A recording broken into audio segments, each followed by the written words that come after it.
If you're diving out in the open water, freedivers should never be negatively buoyant on the surface ever on an exhale. If you exhale and your mouth dips below the surface, you're wearing too much weight, and then you're setting yourself up for a really dangerous situation, because when somebody has a blackout, they fully exhale. So you always want to be positively buoyant, at least 10 meters down and up. So it's a free ride all the way up, which is more of a reason to get education, because if you can't dive down 10 meters while being positively buoyant, it's probably because your technique is no good. I'm Janice Strain. I'm a freediver, a freedive instructor. I've been freediving for 16 years. I started off, I was a scuba instructor, and I wanted to learn how to dive without tanks. So I started freediving, took a course. From that course, they invited me to attend a world championships. I was just like, what, this is crazy, but it really propelled me into competing early on. So most of my big crazy stories come from 16 years ago in competitive freediving. A lot more people know what freediving is, and a lot more people are getting into it. Freediving is a very accessible sport, and it's amazing because we can just go out and buy all of your setup for gear and watch YouTube videos, follow people on Instagram. We're like, oh, this is so cool. This is a thing that we want to do. And a lot of times people are like, well, why would I take a course? Like, I'm already diving deeper and holding my breath longer than that. And then you have other people that say they've never had a blackout or they've never had an incident, but that doesn't mean that they shouldn't know safety, because you don't know how you're going to react when the actual event happens. And that's where it's got to be instinctual in your body. A blackout never has to happen. What do you use for distress signals? What do you use for safety signals? What are those conversations that you should have? Like, how long are you going to dive? What's your maximum depth? What level have you been trained to? And so I do recommend to people, especially if you're new and you're coming out, at the end of every session, hey, can we practice rescues? Even people who I have trained in courses, like, it's really important that once you've learned it, that you keep practicing it. And I do think that if people are going for broke, they should do that in competition. You have medics, you have redundant safety systems. It is not a rite of passage to have a blackout. Like, that isn't the norm. There's these theories that freedivers are like crazy and suicidal and we just want to take a lot of risks, but really that's not the sport at all. Blackouts can happen and we have to be prepared if they do, but it is very controlled and iterative, and we listen to our bodies and we know things about ourselves that many people don't. The story that I would like to share is more kind of in the realistic and the now. I have the pleasure of diving with a lot of really new divers who don't know what their limits are. And they're just experiencing the joy of freediving and feeling so good. And I was training with a buddy of mine, and he was doing a repetitive dynamic no-fin swim, 100 meters, and it was the fourth 100-meter swim, and it was perfect. Like, he was feeling really, really great, really strong. His PB in no-fins was 150 meters, so this is well within his personal best limit. And he did the turn at 75 meters. It was perfect. Did a couple of strokes, and I noticed on his glide that he went from the nice arrow position and his elbows got a little bit lazy right around 85. And then a small release of air and then a full blast of air. And I was actually safing from the surface.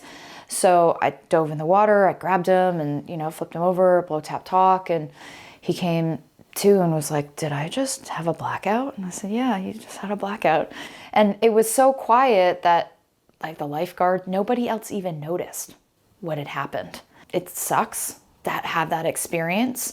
It's also very nice to have that experience in a very controlled environment. There was no surface swim or cold or anything to kind of come back to, but not having knowledge of those warning signs, it's hard to kind of come back in and train and feel comfortable and have that confidence again to step back into it. When I'm safetying some signs, I'm looking for are changes of technique, releases of air, things that are different in the diver's behavior.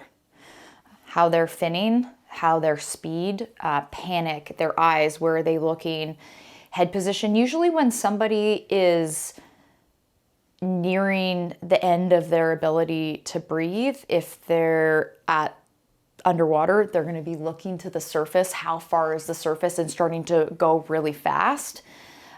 Or same thing, kind of the end of the pool. Sloppy arm position, sloppy kick position. People who have beautiful finning techniques, when they start to get hypoxic, they'll start the bicycle kick. Like there'll be a technique change, but you can't really know that unless you're watching the diver. So it can be as simple as their hand position goes from being like this to like that. You might have seen them recover and be a little spacey on the last dive. The biggest warning sign is that a release of air. If there's any release of air, that should be the end of a dive. Sometimes people can have a couple of releases of air before they release the full air into blackout, but that's the biggest sign. With your buddy, be aware of how their gear is set up. Be aware of which way they set up their weight belt. What do you need to remove? What can get in the way? What can be a problem? I just taught a class to a guy, very normal, comes to freediving. He's got a bicycle kick. A lot of new divers, they're bicycle kickers, right? Like they're just going like this. And so we're working on having the proper finning technique. He's got to rescue a diver from the bottom of the pool.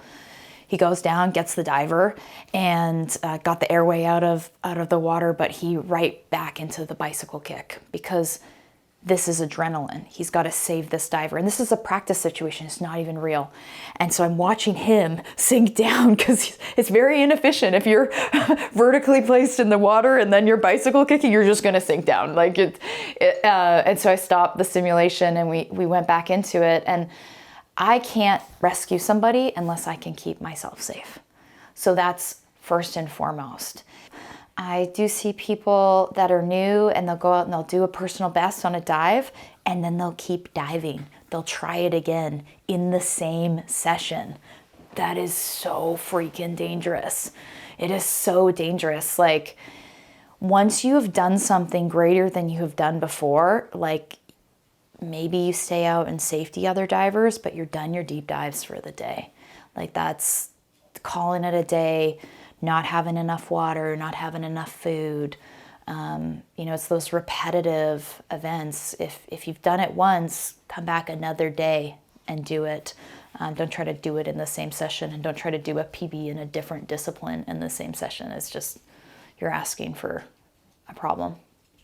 So it really shows the difference. I also see like not a lot of people have a lot of pool experience, and they don't see it as useful, but this is a really great place to practice these skills. And we don't know how we're gonna be in that situation. So how can we practice these situations and be prepared, and hopefully we never have to act?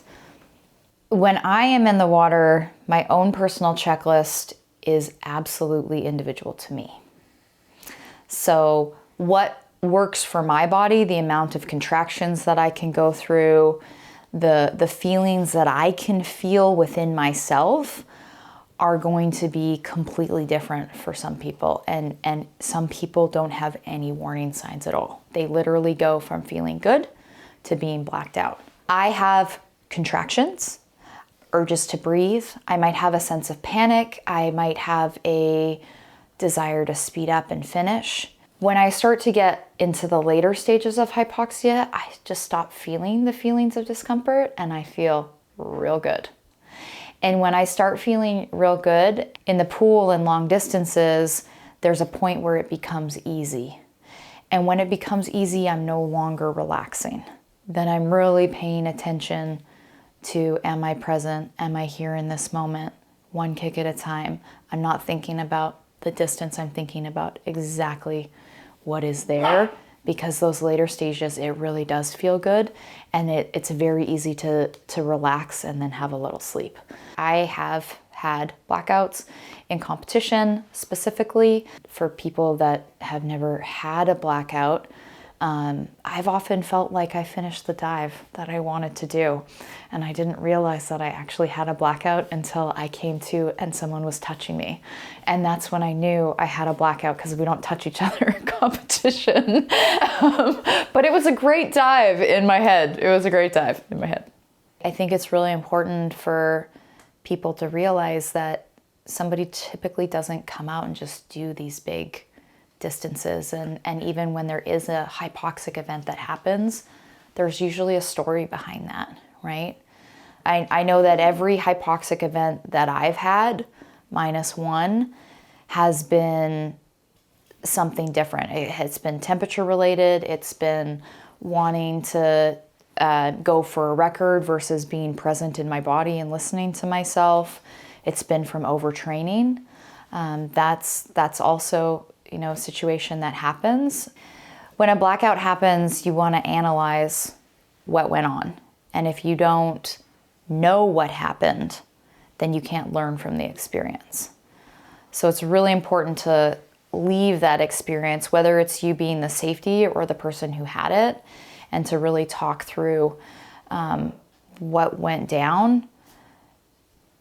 There's always a lesson learned in there. So learning your own personal limits is really important for keeping yourself safe and keeping your buddy safe. Because if I have an event, what if you can't rescue me? And then it's an event for both of us, right? It's really important to get freediving education so you can learn to keep yourself safe, learn to keep your buddy safe, and learn what proper technique is. Freediving education is the beginning of your journey.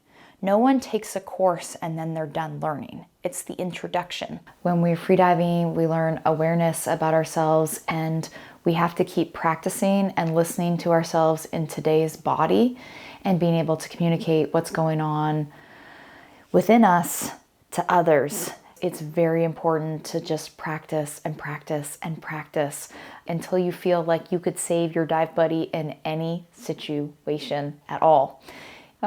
Regardless, I want everybody to get out and enjoy the water, but it is really, really important. And look at everybody, every dive. Don't take it for granted.